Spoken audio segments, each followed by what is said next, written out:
HOA Karen burned trash in public park. Arrested and fined $180,000. The park was silent, save for the crackle of flames. A noxious stench of burning plastic choked the evening air. Karen stood, unapologetic, as the fire she'd lit devoured a pile of trash in the heart of Willow Grove Park. It started innocently enough, or so it seemed. Willow Grove was the pride of Maplewood, a small town where families picnicked under ancient oaks, kids chased fireflies, and retirees fed ducks by the pond. The park was a sanctuary, meticulously maintained by volunteers who treated it like their own backyard. That spring, the community had rallied to plant a new garden, a vibrant patch of wildflowers that bloomed in defiance of the world's chaos. Everyone loved it, everyone except Karen Mitchell.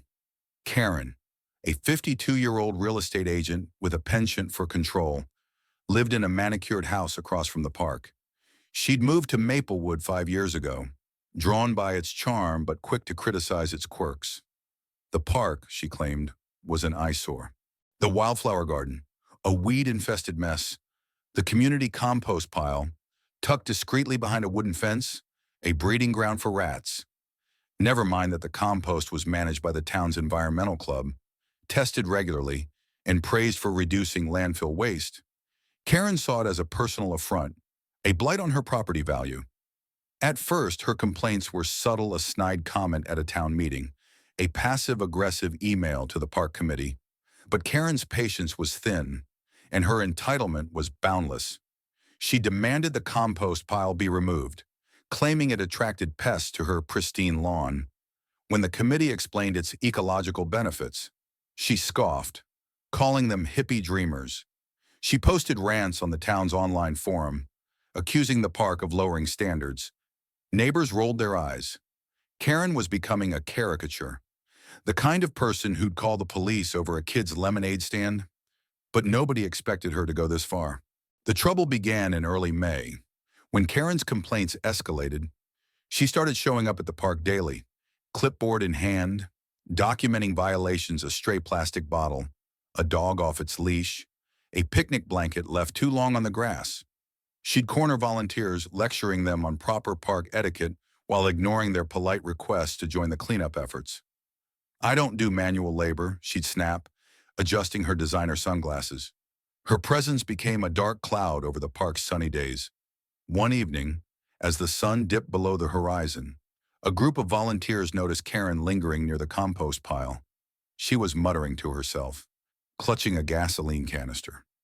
"This ends tonight," she hissed, loud enough for a nearby jogger to overhear. The jogger, a quiet high school teacher named Maya, paused, her gut telling her something was wrong. She texted the park committee's group chat, "Karen's up to something by the compost. Looks bad." By the time the committee arrived, it was too late. A pile of trash plastic bags, old newspapers, and food scraps from the compost blazed in the park's center. Karen stood beside it, triumphant, as if she'd slain a dragon. The flames cast eerie shadows on her face, her smirk unwavering even as the acrid smoke stung her eyes. "This is what you get for ignoring me," she shouted to no one in particular. The wildflower garden, just yards away, wilted under the heat. A wooden bench nearby caught fire, its paint blistering into ugly black scars. The volunteers were horrified. Maya, who'd spent months nurturing the garden, felt tears prick her eyes as she watched the smoke choke her flowers. Another volunteer, an elderly man named Frank who'd tended the park for decades, clutched his chest, wheezing from the fumes.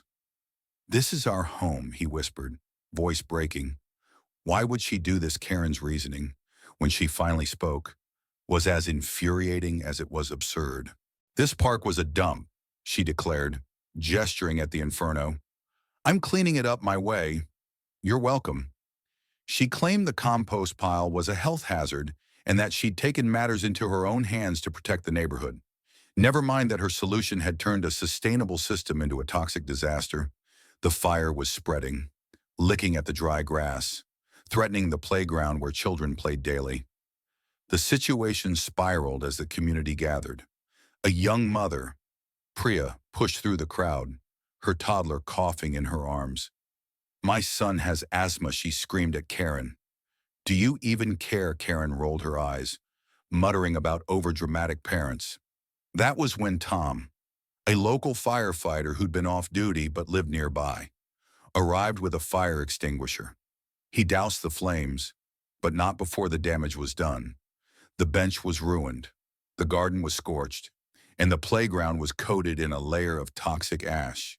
Then came the twist nobody saw coming. As the crowd's anger grew, a soft-spoken teenager named Ethan stepped forward. He was a park volunteer, usually unnoticed, always tinkering with gadgets in his backpack. "I have proof," he said, holding up his phone. Ethan had rigged a small security camera near the compost pile weeks earlier, after Karen's complaints turned menacing. The footage was damning Karen, dousing the pile with gasoline, striking a match, and watching it burn with a satisfied grin. The crowd gasped as Ethan played the video on his phone, the evidence looping in crisp, undeniable clarity. Karen's face paled. "That's not me," she stammered, but the crowd wasn't buying it. Maya, her voice trembling with rage, stepped forward. "You've been bullying us for months. Karen, you don't get to play victim now." Frank, still catching his breath, added, "This park is our heart. You burned it like it was nothing." The police arrived, summoned by Priya's 911 call. Karen's defiance crumbled as an officer handcuffed her. Reading her rights, "Arson is a serious crime," the officer said, his tone clipped.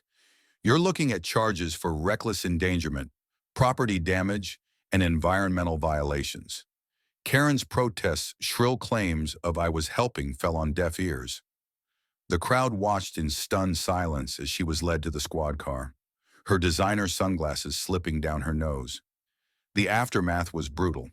Tests revealed the fire had released toxic chemicals into the soil, rendering the playground unsafe for months.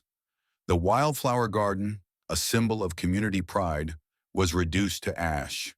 The bench, hand-carved by a local artist, was unsalvageable. The town estimated damages at $180,000, a figure that covered cleanup, restoration, and health impacts on residents like Priya's son, whose asthma attacks worsened. Karen faced a lawsuit from the town and criminal charges that could land her in jail. At the town meeting a week later, the community gathered to process the devastation. Maya spoke first, her voice steady despite her grief. "This park wasn't just grass and trees. It was us, our memories, our kids' laughter, our quiet moments. Karen took that from us, but we'll rebuild."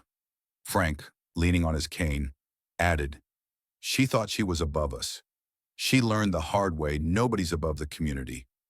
Ethan, the unassuming hero, became a quiet legend. His camera had not only exposed Karen, but also sparked a movement. The town launched a crowdfunding campaign to restore the park, and donations poured in, fueled by Ethan's video going viral on social media. Hashtags like Charina Justice for Willow Grove trended, with users sharing stories of their own Karens and celebrating Maplewood's resilience. Karen's reckoning was swift and merciless. The court fined her $180,000, a sum that wiped out her savings and forced her to sell her house. She moved away, her reputation in tatters, her name synonymous with selfish destruction. Whispers followed her, the woman who burned a park to make a point, only to lose everything. The park, though scarred, began to heal. Volunteers replanted the garden, stronger and wilder than before. A new bench was installed, engraved with the words "Willow Grove, built by us, for us." Priya's son, now breathing easier, ran through the grass again. Ethan's camera stayed up, a silent guardian against future threats. Maplewood learned a hard lesson: one person's arrogance can wound a community, but a community's heart can mend what's broken. Karen's fire had tested them, but it also forged them stronger. They'd reclaim their park, their pride, and their unity. What do you think? Was Karen's punishment fair? Or did the community go too far? Share your thoughts. Let's talk about what justice really means.